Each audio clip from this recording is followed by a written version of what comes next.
नमस्कार, मैं हूं सुरेश चौहान और आप देख रहे हैं बिंदास बोल। और लगातार चौथा दिन, आज चौथा दिन लेकर आपके सामने हम उपस्थित हैं। मदनी चाचा भतीजा गायब है, फरार है, आ नहीं रहे हैं। मंचों पर चुनौती देने की बातें करने वाले और मुसलमान किसी से डरता नहीं कहने वाले सुदर्शन से डर के क्यों भाग रहे? आज चौथे दिन जब हम बात करें, आपने झूठा दावा किया, आपने कहा कि अल्लाह सबसे बड़ा है।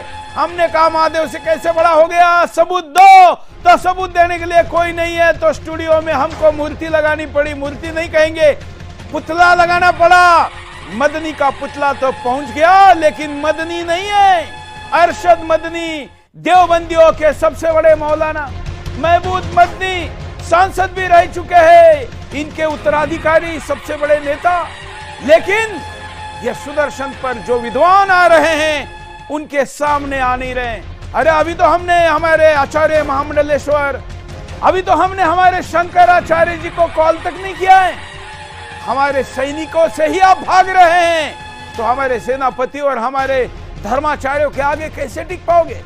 झूठ बोलकर हिंदुओं को भ्रमित करने और उस नैरेटिव को बार बार लोगों के सामने लाकर भाईचारे का ढोल पीटने वालों का ढोल फूटने का यह आज लगातार चौथा दिन इस सीरीज में है। इसके पहले भी हम ऐसी कई सीरीज कर चुके हैं, तब भी जाकिर नाइक का नंबर था, भाग गया था।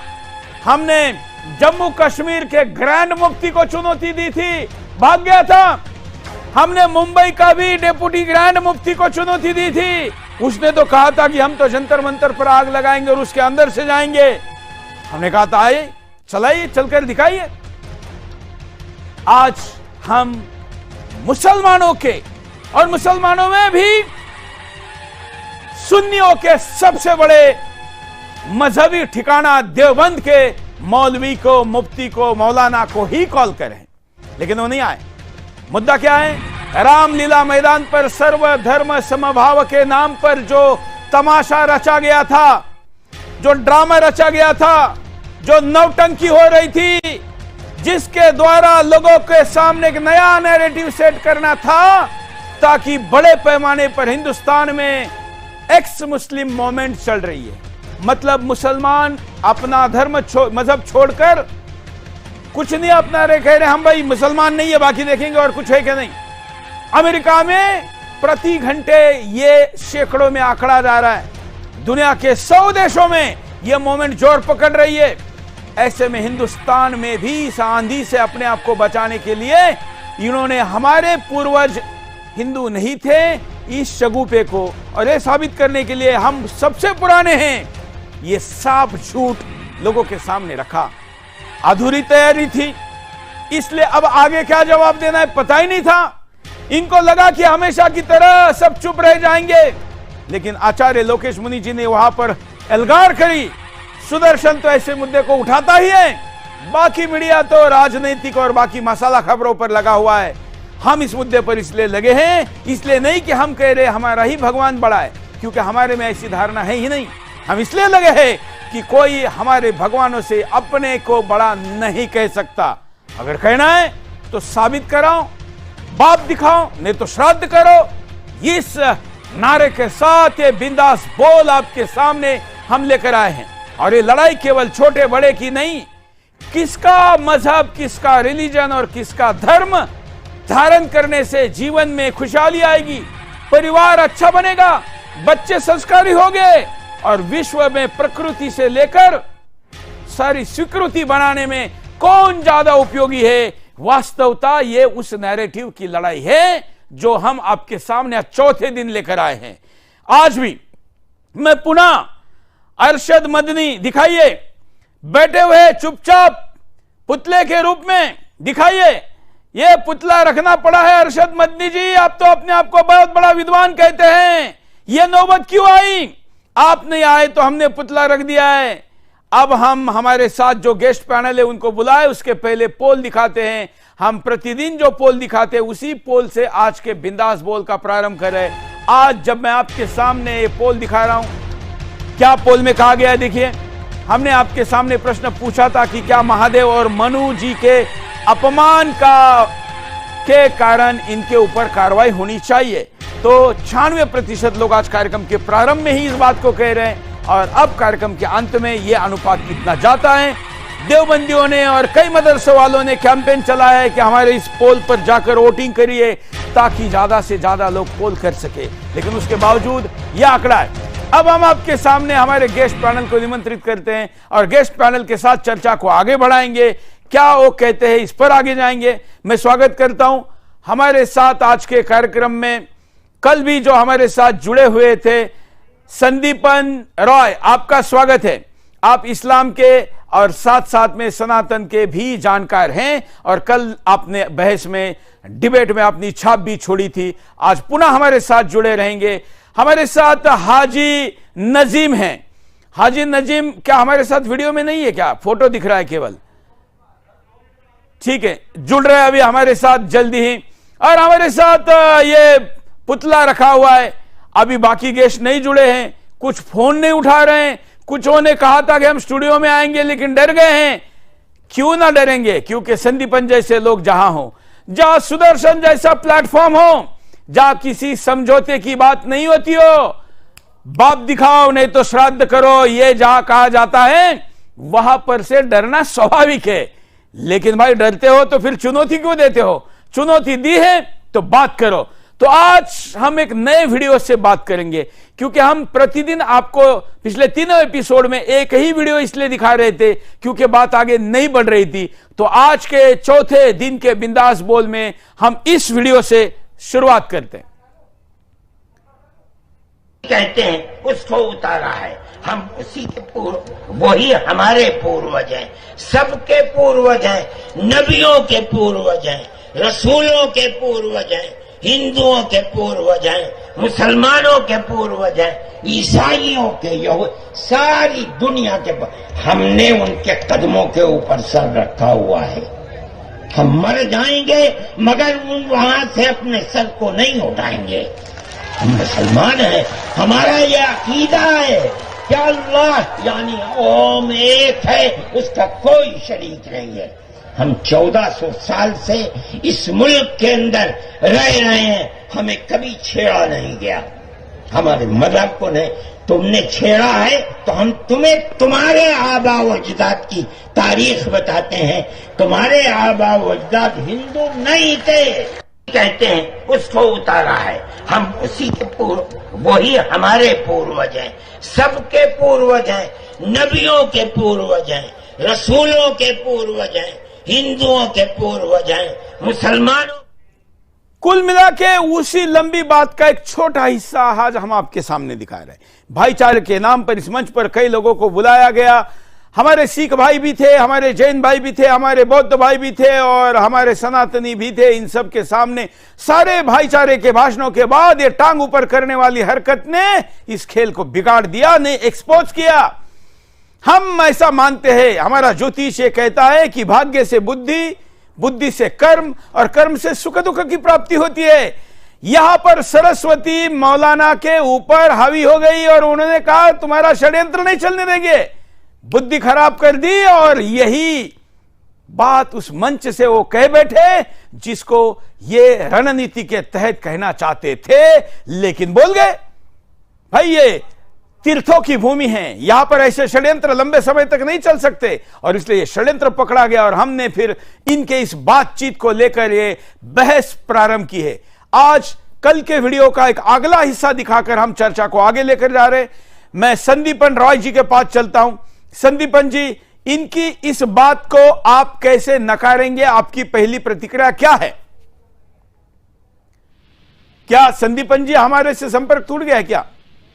जी जी हाँ बोलिए बोलिए, मेरी आवाज आ रही है? बोलिए। मैं यहाँ पे ये कहना चाहूंगा कि ये कह रहे हैं कि हजरत आदम अलैहिस्सलाम, जो आदम है वो सबसे पहले मनुष्य है।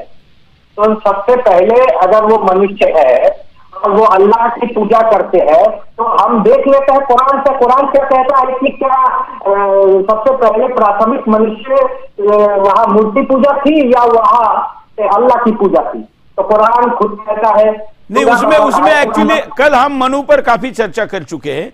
आज मैं आपको ये कह रहा हूं कि ये 1400 साल के पीछे कुछ है ही नहीं।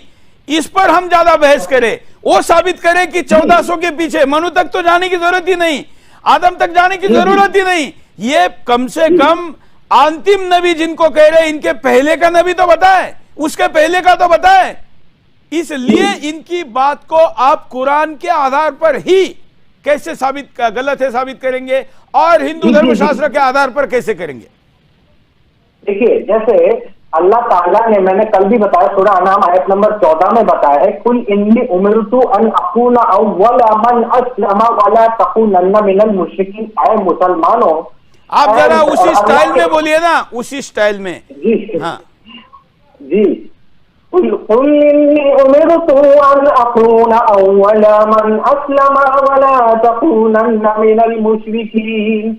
कि अल्लाह के रसूल सल्लल्लाहु अलैहि वसल्लम को अल्लाह तबारक व तआला बता रहे हैं कि आप दुनिया वालों को कह दीजिए कि आपने सबसे पहले इस्लाम को कबूल किया और आप मुशरिकों में से हरगिज नहीं है, और हमारा जो धर्म है वही सनातन। एक शब्द से ही समाधान, सनातन मतलब होता है सूर्य चंद्रमा संघाता यथा पूर्व कल्पयत। ये सूर्य चंद्रमा जब से है, सारे नक्षत्र, इसकी कोई शुरुआत नहीं है, इसकी शुरुआत भी नहीं है, इसका कभी अंत भी नहीं होगा। और इसी से साबित हो जाता है सनातन धर्म। सनातन धर्म, सनातन शब्द का अर्थ ही होता है कि जो शाश्वत हो, जो समय के साथ ना बदले। अब देखिए, ये कह रहे हैं कि हमारा जो है सबसे कदीम मजहब है, या हम लोग, हमारे सबसे पुराने हम लोग हैं। तो मेरा ये सवाल इन लोगों से है कि अगर कुरान वाले ये कहते हैं कि हम लोग सबसे पुराने हैं, तो अल्लाह को इतनी सारी किताबें क्यों भेजनी पड़ी? प्रथम किताब में, पहली किताब में कौन सी कमी थी? वेद में कौन सी कमी थी जो अल्लाह ने कुरान में पूरी की? ये मेरा सवाल आज मौलाना मदनी साहब से भी रहेगा कि आप ये साबित कीजिए कि आपके हजरत आदम अलैहिस्सलाम से इस्लाम है, आपकी कुरान कह रही है कि मोहम्मद साहब से इस्लाम है, और आप कुरान के खिलाफ बात कर रहे हैं। तो मैं यही कहना चाहता हूँ, और मैं जो बात कहना चाहता था कि इज़ क़ालतिल मलाइकतु व इज़ क़ाला रब्बुका लिल मलाइकति इन्नी जाइलुन फिल अर्दि खलीफा क़ालू अतजअलु फ़ीहा मन युफ़सिदु फ़ीहा व यस्फ़िकु दिमाअ व नहनु नुसब्बिहु बिहम्दिका व नुक़द्दिसु लक क़ाल इन्नी अअलमु मा ला तअलमून व अल्लम आदमल अस्माअ कुल्लहा थुम्मा अरदहुम अलल मलाइका फ़क़ाल अंबिऊनी बिअस्माइ हाउला हजरत आदम अलैहिस्सलाम को अल्लाह ताला बनाना चाहते थे, तो फरिश्तों से कहा जा करके मिट्टी लेकर के आए, और जो शैतान, जिसको शैतान कहा जाता है, वो मिट्टी लेकर के आया, मिट्टी बनाया, पुतला बना करके उसमें रूह फूंक दी, और फिर बोला कि इसके सामने नतमस्तक हो जाओ। तो जो फरिश्ते, सारे फरिश्ते नतमस्तक हो गए, केवल इब्लीस को छोड़ करके। और ये कह रहे एक अल्लाह की पूजा है इस्लाम में। मैं ये कह रहा हूं कि इब्लीस ने तो उस मूर्ति के सामने नतमस्तक होने से मना कर दिया, और बाकी फरिश्ते उस मूर्ति के सामने उसकी पूजा करने लगे। मूर्ति पूजा तो कुरान से साबित है कि इब्लीस को इसलिए निकाला गया क्योंकि वो मूर्ति पूजा करने से मना कर दिया। औला मा मना आका तस्जुद लिमा खलक़तु बियदी अस्तकबरत हम कुंत मिनल आलमीन। तुझे किसने मना किया इसको सजदा करने से, जिसको बनाया मैंने अपने हाथों से। क़ाला अना खैरुम मिन्हुम खलक़तनी मिन नारिन व खलक़तहु मिन तीन क़ाला फबिमा अग़वैतनी लअक़ुद्दन्न लहुम सिरातकल मुस्तक़ीम। कि तू मेरी बात नहीं मान रहा, अल्लाह कह रहा मेरी बात नहीं मान रहा है, निकल जा यहाँ से। तो मूर्ति पूजा जिसने नहीं किया, अल्लाह ने उसको शैतान बना करके निकाल दिया, और तुम कह रहे हो हजरत आदम और उनकी पूजा करते थे। ये तो झूठ बात है। ठीक है संदीपन जी, जरा आप स्क्रीन कैमरे की तरफ देखकर बात करिए, और हमारे साथ मुस्लिम स्कॉलर हाजी नाजिम जी भी है। हाजी नाजिम, इनके तर्कों पर मैं आपको आपका पक्ष रखने का अवसर देता हूं। मैं आशा करता हूं कि इस बड़े प्लेटफॉर्म पर जो करोड़ों लोग देश विदेश से दिख रहे हैं, आप चिल्ला कर नहीं, बड़े शालीनता से अपनी बात को रखें। देखिए सुरेश जी, सबसे पहले तो मैं ये कहना चाहूंगा कि सुरेश जी मेरी आवाज को किस तरीके से बंद कर देते हैं और म्यूट कर देते हैं, ये बहुत ही सोचने विचारने वाली बात है। क्योंकि जब मैं तर्क रखता हूँ हक में सच बिल्कुल बात नहीं करता दिया। हूं। आप दोनों कल जब झगड़ा कर रहे थे तो मैंने चुप होने के बाद चुप होना चाहिए भाई। संसद में भी अगर चुप हो, ये कहने के बाद सांसद चुप नहीं होते हैं तो स्पीकर बंद कर देता है माइक सबके। मैं जब कहता हूं चुप हो जाओ तो इसका मतलब तब चुप होना चाहिए। शुरू करिए आप। नहीं तो सुरेश जी ये बताइए, जब मैं पैनलिस्ट से बात करता हूं, उनके सवालों के जवाब देता हूं, तो उनकी आवाज को आप तेज करते हैं और मेरी आवाज को आप दबाते हैं। बिल्कुल नहीं, ये याद रखिए, बिल्कुल नहीं। हाजी नाजी में ये कभी भी आपके आप बिल्कुल, आप देखिए, आप बकवास से शुरू कर रहे हैं। आपको अवसर इनका उत्तर देना है क्या? आपका समय घटता जा रहा है, जल्दी बोलिए। नहीं बताइए, सवाल का जवाब दूंगा मैं इनके। हाँ तो अभी इन्होंने जो बोला इसका कोई उत्तर है आपके पास? नहीं, बिल्कुल जिस तरीके की अभी इन्होंने दलील दी है, ये बताइए, पहले तो ये हर्ष की अदायगी नहीं कर पाते, नॉन गुन्ना होता है उसके बारे में नहीं पढ़ते। आपने आयत पढ़ी है, मगर आयत को आपको सही तरीके से पढ़नी चाहिए। कैसे बात से कैसे कैसे नहीं, कैसे कैसे जरा आप पढ़ के दिखाई। नहीं, मैंने तो कल भी पढ़ा था, आज भी पढ़ दूंगा। मेरे पढ़ने से मतलब नहीं है, मतलब यह है कि आप डरते क्यों है? आपसे ये अच्छा गाते हैं इसलिए आप नहीं पढ़ रहे। नहीं, क्यों नहीं पढ़ूंगा, मैं तो पढ़ता हूँ। अलिफ लाम मीम ज़ालिकल किताबुल ला रैब फीह हुद्दल लिलमुत्तक़ीन अल्लज़ीन। अब ये देखिए किस तरीके के मैंने, ये बताइए आप इस तरीके की हर्ष की अदायगी करेंगे? ये बताइए, आपने बार एक बात कही है। और रही बात ये, अब मैं आपके सवाल का जवाब देता हूँ। अब आप सुनिए, जिस तरीके से आपने ये कहा कि मैं फिर कहता हूँ कि इस धरती पर आदम इस्लाम को लेकर आए, इस धरती पर आदम इस्लाम को लेकर आए और दुनिया के आखिरी नबी सल्लल्लाहु अलैहि वसल्लम पर इस्लाम मुकम्मल किया। अल्लाह ने अपने महबूब के सदके में पूरी कायनात को बनाया। और आप जिस तरीके की बातें कर रहे हैं, आप भी उसी कायनात का हिस्सा है जो मेरे महबूब के सदके में अल्लाह ने बनाया। और रही बात अब ये कि बार बार आप ये कह रहे हैं कि पैगंबर आदम अलैहिस्सलाम इस धरती पर आए। हाँ, मैं कहता हूँ कि इस धरती पर आए, इस अखंड भारत की धरती पर आए, तो इसमें कोई सोचने की करने की बात नहीं है। अरे पूरी ये सारे ये जो पूरी कहा बात है, मैं आपको बता रहा हूँ ना, दलील भी दे रहा हूँ आपको। इस धरती पर आदम अलैहिस्सलाम आए, आदम अलैहिस्सलाम आए। अरे पूरी बात आपको बता रहा हूँ कि आदम अलैहिस्सलाम इस धरती पर आए, इस्लाम को लेकर आए, और जितने भी नबी आए सबने अपने अपने धर्म का प्रचार किया। अब ये बताइए, इस दुनिया के आखिरी नबी सल्लल्लाहु अलैहि वसल्लम आए जिसमें अल्लाह ने इस्लाम मुकम्मल किया। तो ये सब हकीकत, आप इन हकीकत को छुपा नहीं सकते, आप इन हकीकत को भाग नहीं सकते। ये इस्लाम दीन है, इंशाअल्लाह परवान चलता रहेगा। संदीपन जी, आपका थोड़ा आवाज ठीक कर लीजिए। संदीपन जी, मैं अभी आप दोनों के पास पुनः आता हूं। हमारे साथ ब्रजनंदन शर्मा जी जुड़े हुए हैं। आप वरिष्ठ पूर्व मुस्लिम हैं। एक्स मुस्लिम मूवमेंट तो अब गति ज्यादा पकड़ रही है, लेकिन ऐसे पहले से कई लोगों ने एक्स मुस्लिम पूर्व मुस्लिम होना प्रारंभ किया था। ब्रजनंदन शर्मा उन्हीं में से एक, हमारे सामने एक वरिष्ठ एक्स मुस्लिम है। आपने सुना कि क्या कहा गया रामलीला मैदान पर, एक नया नैरेटिव सेट करने का प्रयास जो मदनी चाचा भतीजा ने किया। ब्रजनंदन जी, मैं आपकी प्रतिक्रिया चाहूंगा। पहली देखिए, यह जो बात कही जा रही है, ये लोगों को सही पता नहीं है।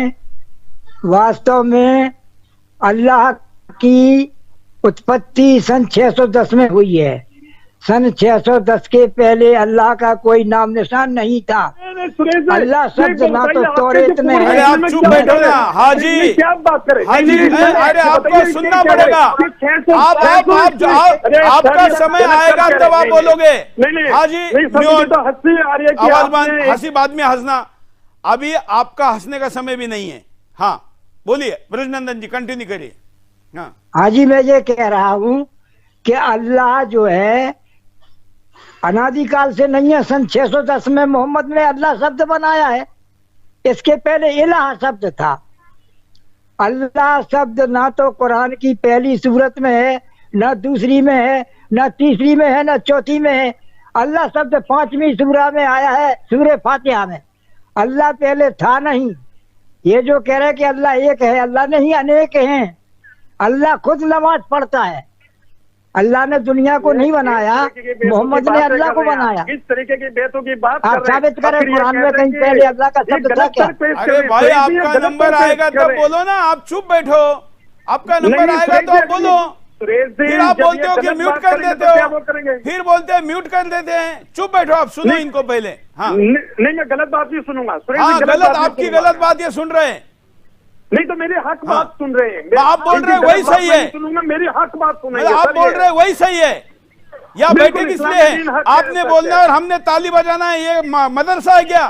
चैनल पे डिबेट चल रही है, शास्त्रार्थ चल रहा है, यहाँ शास्त्रार्थ में लंबे समय तक बात एक दूसरे की सुननी होती है। सुनिए।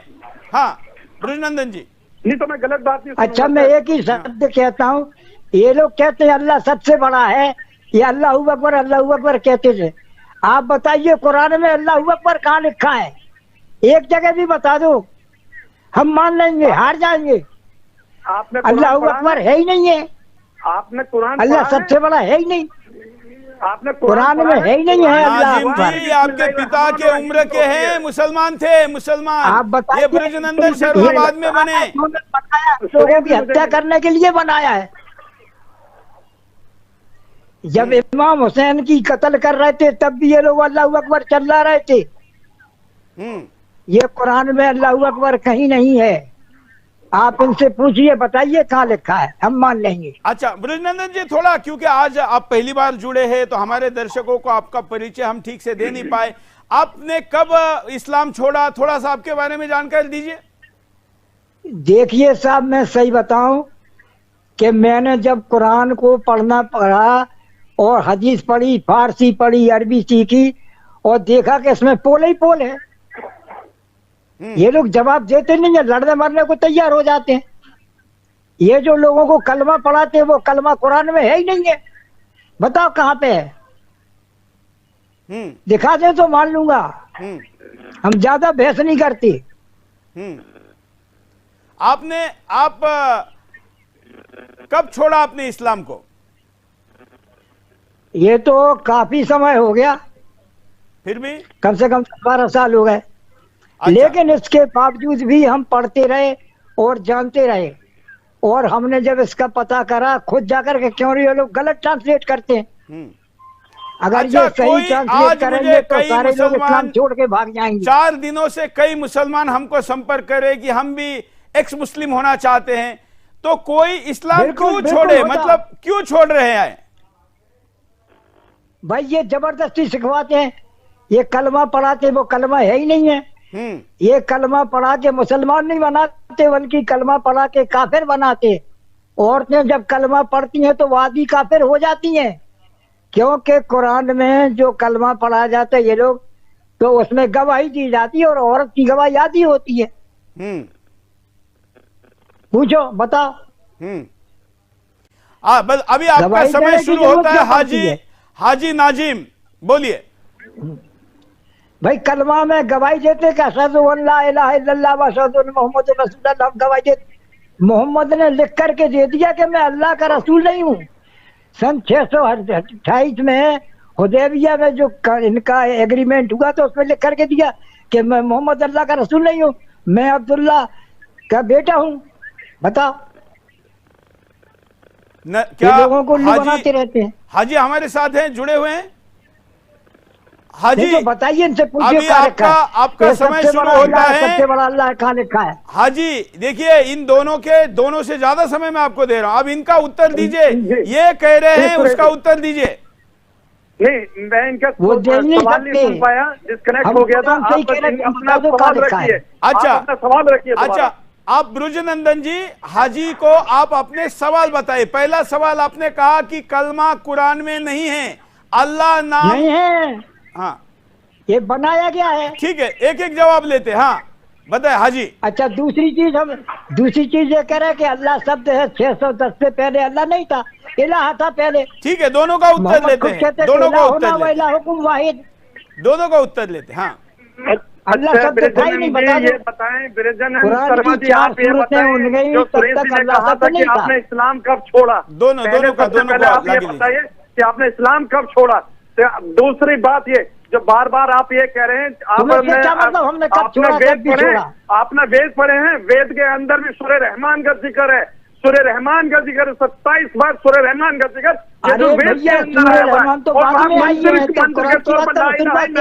मोहम्मद रसूलुल्लाह भी है, आपने पढ़े। और रही बात कुरान की, कुरान तो ये जो तुम अच्छा जो कलमा पढ़वा रहे वो बताओ कहाँ है? और समझा होता तो जिस तरीके की आप तथाकथित बातें करें, ये बात नहीं कहते, आप सरासर झूठ बोल रहे हैं, आपकी बातों में भाई साहब ये जो कलमा पढ़वा रहे वो कहाँ है? ब्रुज नंदन जी थोड़ा पीछे हो जाइए आप।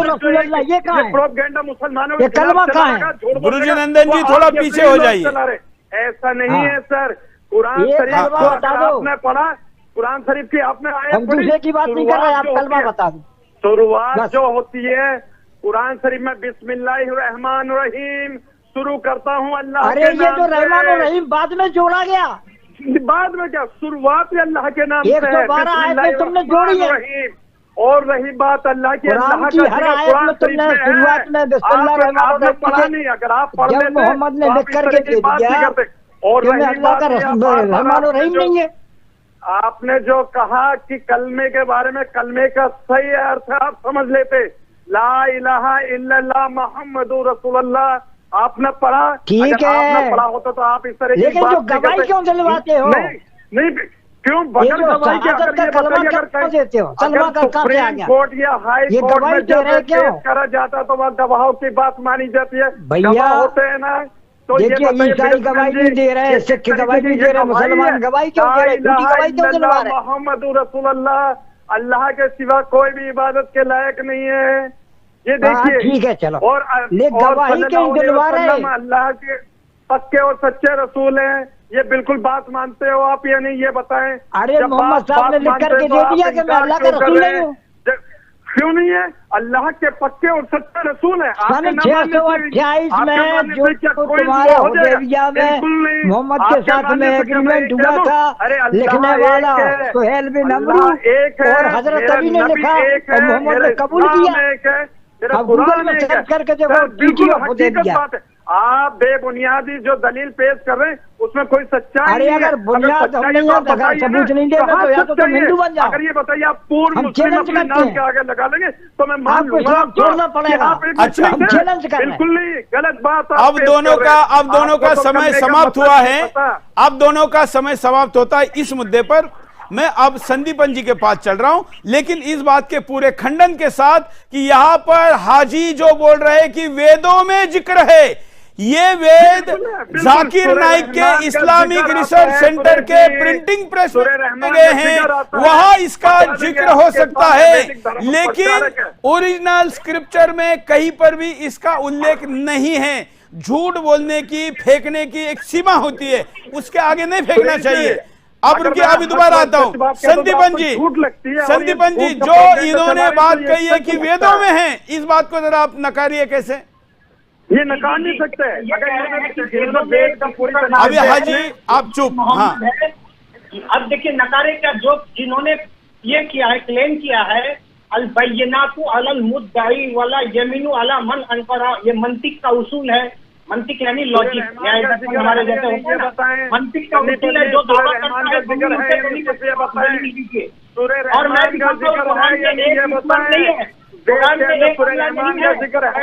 अल्लाह एक नहीं है, इसकी दलील सुनिए। सुम्मा खलक़नन नुत्फ़ता अलक़तन फ़ख़लक़नल अलक़ता मुद्ग़तन फ़ख़लक़नल मुद्ग़ता इज़ामन फ़ख़लक़नल मुद्ग़ता इज़ामन फ़क़सौनल इज़ामा लहमन सुम्मा अंशअनाहु ख़ल्क़न आख़र फ़तबारकल्लाहु अहसनुल ख़ालिक़ीन। कि अल्लाह तबारक व तआला यहाँ बतला रहे हैं फ़तबारकल्लाहु अहसनुल ख़ालिक़ीन कि मैं सृष्टिकर्ता बहुत सारे सृष्टिकर्ताओं में सर्वोत्तम हूँ। यानी सृष्टिकर्ता एक नहीं है, कुरान के अनुसार बहुत सारे हैं, जिनमें से अल्लाह सबसे बड़ा है। अब देखिए इनके यहाँ तौहीद का मैं कैसे पोल खोलता हूँ, एक ईश्वरवाद की पोल खोलता हूँ मैं। ये लोग कहते हैं हमारे यहाँ एक ईश्वरवाद है, तो एक ईश्वरवाद है, और इनका अल्लाह सूरा अहज़ाब आयत नंबर 33 उसमें कहते हैं इन्नल्लाह व मलाइकतुहु युसल्लूना अलन नबी। अल्लाह नबी के लिए नमाज पढ़ते हैं, अल्लाह नबी के लिए नमाज पढ़ते हैं। तो अल्लाह नबी के लिए नमाज पढ़ते हैं, तो अल्लाह किस अल्लाह के नाम पर नमाज पढ़ते हैं, उसका जवाब दो। सूरह फातिहा भी तो यही कह रहा है ना, इय्याका नअबुदु व इय्याका नस्तईन। अल्लाह कह रहे हैं हम तेरी इबादत करते हैं, तेरी पूजा करते हैं और तुझी से मदद मांगते हैं। तो जब अल्लाह ये कह रहा है हम तेरी पूजा करते हैं, तुझी से मदद मांगते हैं, तो अल्लाह किस अल्लाह की पूजा कर रहा है? ये एक ईश्वरवाद है या बहु ईश्वरवादी है इस्लाम?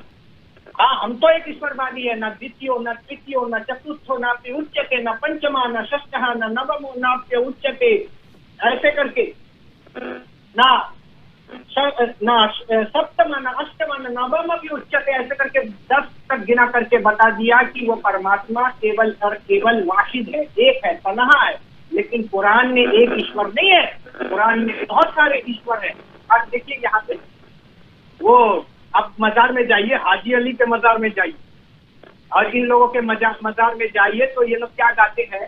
नबी को जो चाहे खुदा कर दिखाए, इमामों का रुतबा नबी से बढ़ाए, सदा खानकाहों में चादर चढ़ाए, मजारों से दिन रात मांगे दुआए, तौहीद में इससे कुछ खलल इससे न आए, न ईमान बिगड़े न इस्लाम जाए। तो मेरा ये कहना है कि अगर तुम्हारे यहाँ एक ईश्वरवाद है तो तुम मजारों के पास नहीं जाओ। अल्लाह जब कह रहे हैं कि भाई मुझी से मांगू, मेरे से मांगू, या मैं सर्व सामर्थ्यवान मैं सर्व सामर्थ्यवान हूँ, हर चीज पर सामर्थ्य रखने वाला हूँ, तो वहाँ मजारों में जाकर के, मजारों से जो यानी जो चले गए, दुनिया से जो चले गए, एक है तो जन्नत से चले हैं, बद है तो उनका मामला उनके साथ। जो जन्नत में चले गए उनसे आप क्यों मांग रहे हैं? वो सुन सकता है क्या?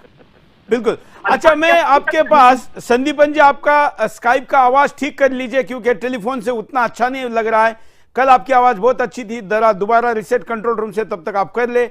मैं इसी मुद्दे पर कंटिन्यू करने के लिए हमारे साथ जो एक्स मुस्लिम हैं ब्रुजनंदन शर्मा, अब तो एक्स मुस्लिम क्या, आपको हिंदू ही कहना चाहिए, तो क्या ब्रुजनंदन जी जो तर्क इन्होंने रखा और संदीपन जी ने रखा, इस पर आपकी प्रतिक्रिया?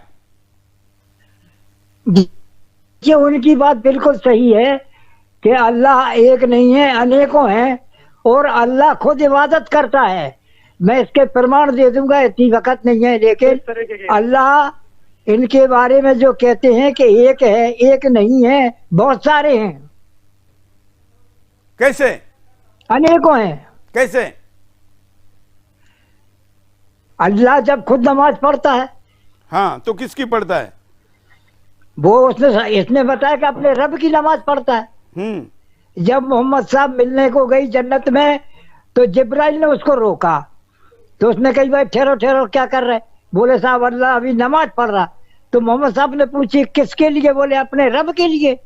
वो पूरी की पूरी हदीस आपको भेज दूंगा मैं, आप चिंता नहीं करो, हम बिना सबूत के कुछ नहीं कहते। ये इनकी आंखों में ऐसी पट्टी पड़ी है, ना ये खुद समझते न लोगों को बताते। इनको ये तक भी नहीं मालूम कि इनका अल्लाह पुरुष है कि स्त्री है, बताओ। हाँ, चलिए इसमें एक बार बहस कर लेते हैं।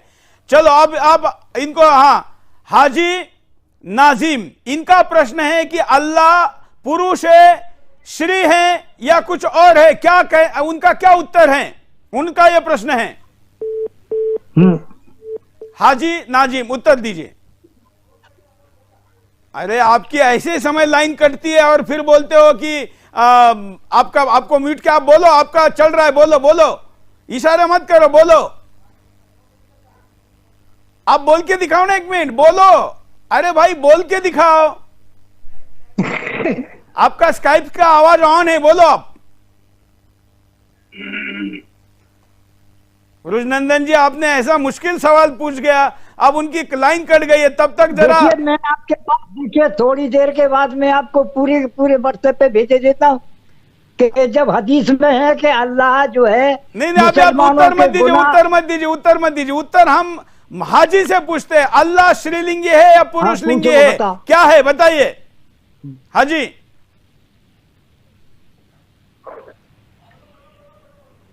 हेलो, फोन डिस्कनेक्ट हो गया था मेरा। हाँ बोलिए, अभी बोलिए। हाँ प्रश्न समझ में आ गया आपके? सुरेश जी, फोन मेरा डिस्कनेक्ट हो गया था आपके चैनल की तरफ से। अच्छा। आपने जो बात किया आप मुझे बताइए। प्रश्न है इनका, ब्रजभूषण जी पूछ रहे हैं अल्लाह श्रीलिंगी है, पुरुषलिंगी है या क्या है? अल्लाह पुरुष है या श्री है?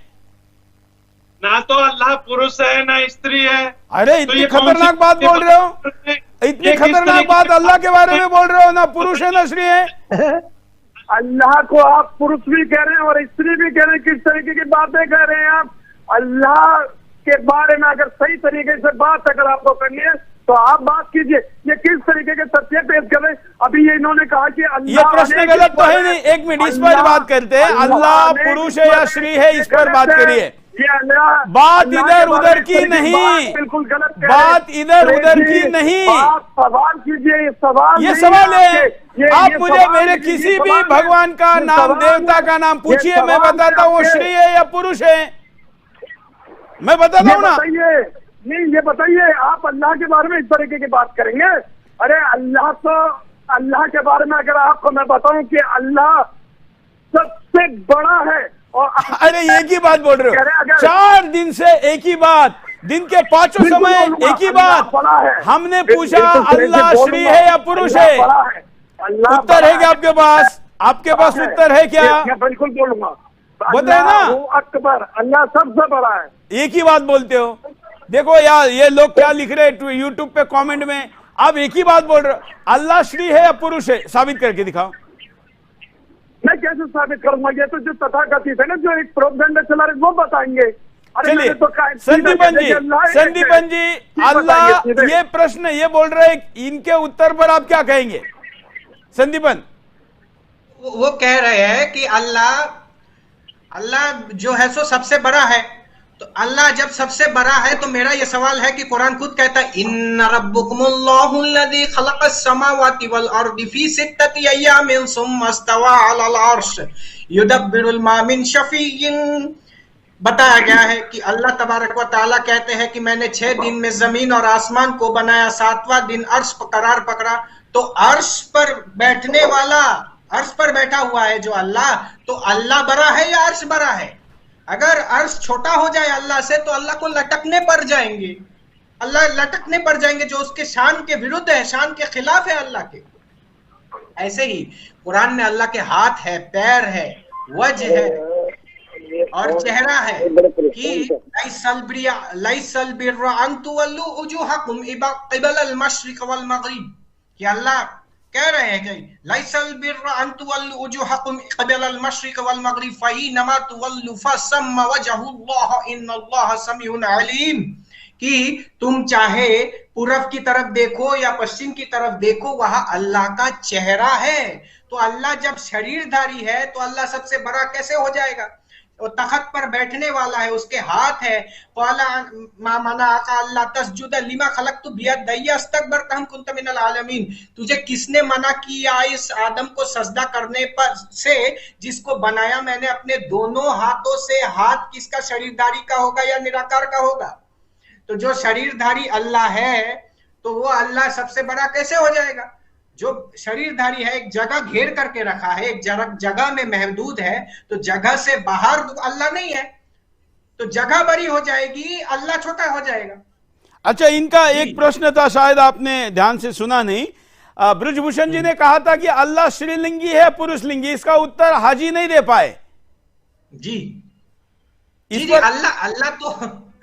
अल्लाह तो पुरुषलिंग है। अल्लाह पुरुषलिंग इसलिए है क्योंकि अल्लाह ने अपने शक्ल सूरत से आदम को बनाया। हाँ। कल माननीय समीर साहब ने भी इसका हवाला दिया, अपने शक्ल सूरत जैसा बनाया आदम को। हाँ, हाँ। तो अल्लाह पुरुषलिंग है, तो पुरुष को अपने शक्ल सूरत पे बनाया। क्या हाजी कुछ कहना चाह रहे? पुरुषलिंग होने पे इन पे आपत्ति है, बोलिए क्या कहना है आपका? देखिए, मैं सुरेश जी ये कहना चाहूंगा कि जिस तरीके की बात अल्लाह अनेक ईश्वर है, ये बिल्कुल सरासर झूठ है। अल्लाह सिर्फ एक है, तो अनेक ईश्वर अल्लाह। और जिस तरीके की बात ये कह रहे हैं बहुत है, ये बिल्कुल झूठ बोल रहे हैं, ये सरासर झूठ बोल रहे हैं। बिल्कुल झूठ बोल रहे हैं आप आप। देखिए, एक बताइए, अल्लाह की इबादत तो सारे नबियों ने करी है, तो आप किस तरीके की बात करें? एक झूठा प्रोपेगेंडा जिस तरीके की आप बात रख रहे हैं, ये सरासर झूठ है। इस तरीके के झूठ फैला के आप इस्लाम को खत्म नहीं कर सकते। अरे भाई, आप इस्लाम तो झूठ इंसानियत कहने के बढ़ता बजाय है, अपनी पूरी दलील दो ना। कायनात के अंदर इस्लाम फैलेगा। आप दलील आरोप दीजिए। लगाने के बजाय अपनी दलील दो, इस्लाम अपनी पूरी दलील दुनिया के दो, अंदर फैलेगा। अपनी दलील दो। नहीं, पैगंबर आदम इन्होंने इस्लाम को लेकर अल्लाह आए ने और आदम आखिरी की नबी सिजदा सल्लल्लाहु करने को अलैहि कहा, वसल्लम मतलब इस्लाम मूर्ति मुकम्मल पूजा हुआ। करवाई। इससे ज्यादा बड़ी दलील और क्या होगी? इससे ज्यादा और क्या मैं आपको एक चलिए, तौर पे बात कुल मिलाकर आप अल्लाह पुरुष है या श्रीलिंगी, ये कल पूछकर आइए, कल इस पे जवाब लेंगे आपको, हम अवसर देंगे हाजी, कोई बात नहीं। कल इस पर हम बात करेंगे कि अल्लाह श्री है, पुरुष है, या क्या आप जैसा कह रहे कुछ और है, ये आपकी कल इस पर बात करेंगे। आज हमने इन मुद्दों पर बात की। सवाल का जवाब मिलेगा। देखिए, आज हमने इन मुद्दों पर बात की और अभी हमारे पास कई आरोप है, कई उसके उत्तर आपसे लेने हैं, लेकिन आज हिंदुस्तान में एक बड़ी घटना घटी है और इसलिए बचा हुआ समय मैं उस घटना की तरफ लेकर जाना चाहता हूं। आपका आज के लिए आप तीनों का धन्यवाद। हम कल पुनः आप सब लोगों को जोड़ेंगे और बात करेंगे। हमारा शास्त्रार्थ जारी रहेगा। आज मैं आपके सामने हरियाणा के मानेसर, हरियाणा के मेवात, गुरुग्राम, उस क्षेत्र में एक बड़ी घटना आज दिन भर सारे न्यूज चैनलों पर, मीडिया पर, सोशल मीडिया पर चल रही है। उसके अंदर गौ रक्षकों को निशाना बनाकर उनके विरुद्ध षड्यंत्र रचा जा रहा है और इसलिए आज हम बिंदास बोल के बचे हुए समय में उन लोगों पर समय देना चाहते हैं कि गौ रक्षकों को निशाना बनाया कैसे गया है और कैसे इसमें वो निर्दोष है, उनका पक्ष क्या है। कोई चैनल उनका पक्ष रखने के लिए तैयार नहीं है और इसलिए हम आपको पहले इसी मुद्दे को लेकर चल रहे हैं। हमारे साथ हमारे रिपोर्टर भी जुड़ेंगे, हम कुछ कॉलर को भी अवसर देंगे अपनी बात रखने का।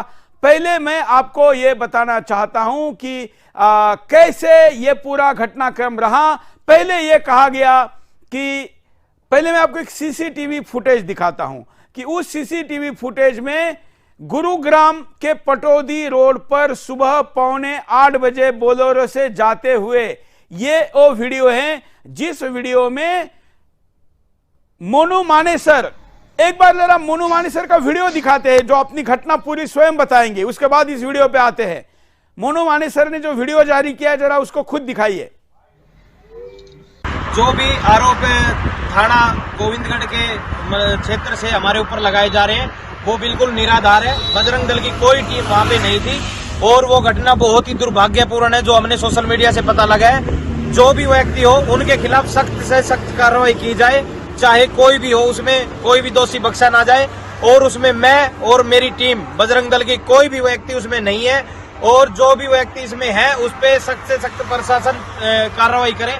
और पूरे पुलिस प्रशासन से मैं कहना चाहता हूं और लोगों से भी कहना चाहता हूं पुलिस का सहयोग करें और हम भी पुलिस का सहयोग करने के लिए बिल्कुल तैयार हैं। लेकिन जो भी नाम दिए गए हैं वो बिल्कुल निराधार है। जो भी जांच है उसमें जांच करके और दोषियों को कड़ी से कड़ी कार्रवाई की जाए और हम बिल्कुल सहयोग करेंगे। आज ओबीसी आ गया, ओबीसी से लेके दुनिया भर के सारे लोग अचानक से उस मैटर पर आ गए जो मैटर एक झूठ परोसकर कुछ गौ रक्षकों को निशाना बनाने के लिए रचा गया था। क्या है पूरा षड्यंत्र, देखिए क्या कहा है पूरा घटनाक्रम।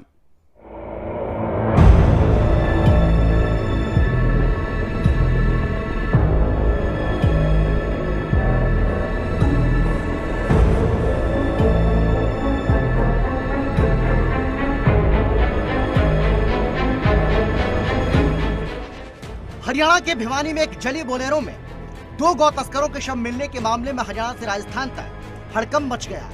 ये दोनों गौ तस्कर राजस्थान के भरतपुर के रहने वाले हैं। इस मामले में गौ माता को पूर्ण समर्पित गौरक्षक मोनू मानेसर को फंसाने की कोशिश की जा रही है।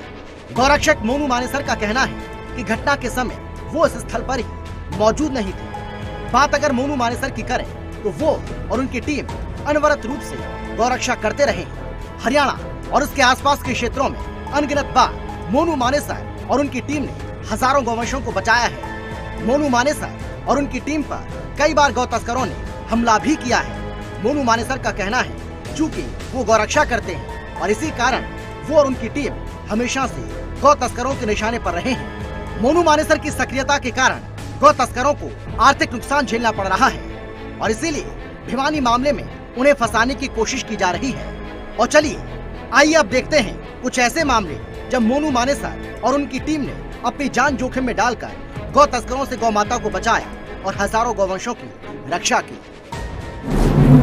10 जनवरी 2023 गौवंश से भरी हुई कैंटर गाड़ी पकड़ी। 19 जनवरी 2023 गुरुग्राम में 5 गौवंश बचाए, 1 गौ तस्कर पकड़ा, पिकअप वैन में भरे थे गौवंश। 5 फरवरी 2023 टाटा 407 पकड़ी, 10 गौवंश बचाए। 1 दिसंबर 2022 बंद बॉडी कैंटर गाड़ी पकड़ी, 14 गौवंश बचाए, 1 गौ तस्कर भी पकड़ा। 5 दिसंबर 2022 मेवात में गौ तस्करों से मुठभेड़, टाटा 407 पकड़ी, 12 गौवंश बचाए। 11 दिसंबर 2022 कैंटर गाड़ी पकड़ी, 19 गौवंश बचाए। 17 नवंबर 2022 गुरुग्राम में गौ तस्करों से मुठभेड़, मोनू की टीम घायल, कई गौवंश बचाए।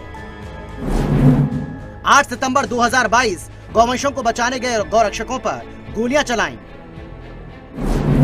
3 अप्रैल 2022 3 गौ तस्कर मौके से पकड़े, 6 गौवंश बचाए। 3 मार्च 2022 49 गौवंश की जान बचाई, गाड़ियों में ठूस ठूस कर भरे थे ये गौवंश। इसके बाद सवाल ये उठता है कि बिना जांच के ही मोनू मानेसर को अपराधी क्यों बताया जा रहा है? क्या भिवानी मामले की आड़ में गौरक्षा की आवाज मोनू मानेसर को खामोश करने की साजिश रची जा रही है? ये रिपोर्ट सुदर्शन न्यूज।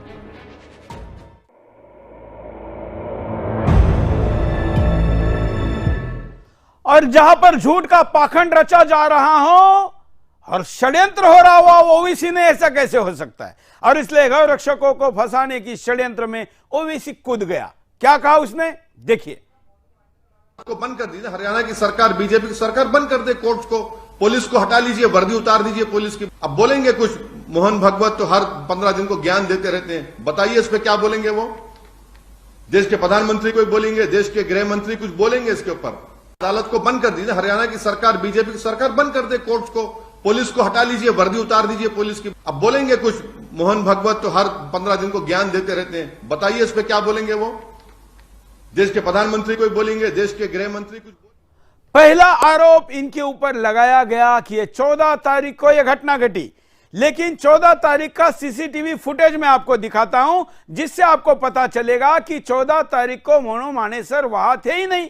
उन्होंने 14 और बाद में 15 भी आरोप लगा, तो 14 और 15 तारीख के दोनों सीसीटीवी फुटेज आपके सामने देखिए।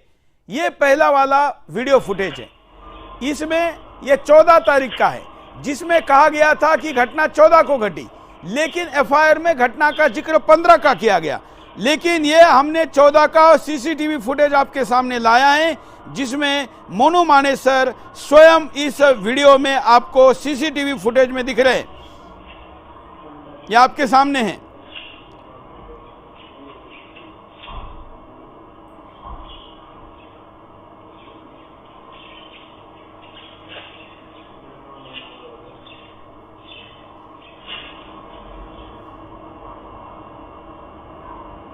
या वीडियो देख रहे हैं, ये पुलिस ने भी माना है कि ये मोनू मानेसर ही है। ये सीसीटीवी फुटेज में सारा सत्य तथ्य सामने आया है और ये आपके सामने है। दूसरा सीसीटीवी फुटेज भी दिखा देते हैं। दूसरा सीसीटीवी फुटेज 15 तारीख का, जिसमें यह कहा गया कि ये घटना 15 को घटी है, 14 की बात गलत निकली। तो फिर उसके बाद हम 15 का सीसीटीवी फुटेज भी, ये होटल से निकल रहे हैं, ये होटल का फुटेज है जो आपके सामने दिखाया जा रहा है। बिल्कुल, तो मोनू मानेसर और उनकी टीम कैसे निर्दोष है हम आपको बता रहे हैं। तो ये सीसीटीवी फुटेज आप देख रहे हैं। अब मैं आपको अगली भी कुछ जानकारी देता हूं और इस मुद्दे पर मेरे साथ सूरजपाल अम्मू जी का कॉल आया है। अम्मू जी नमस्कार।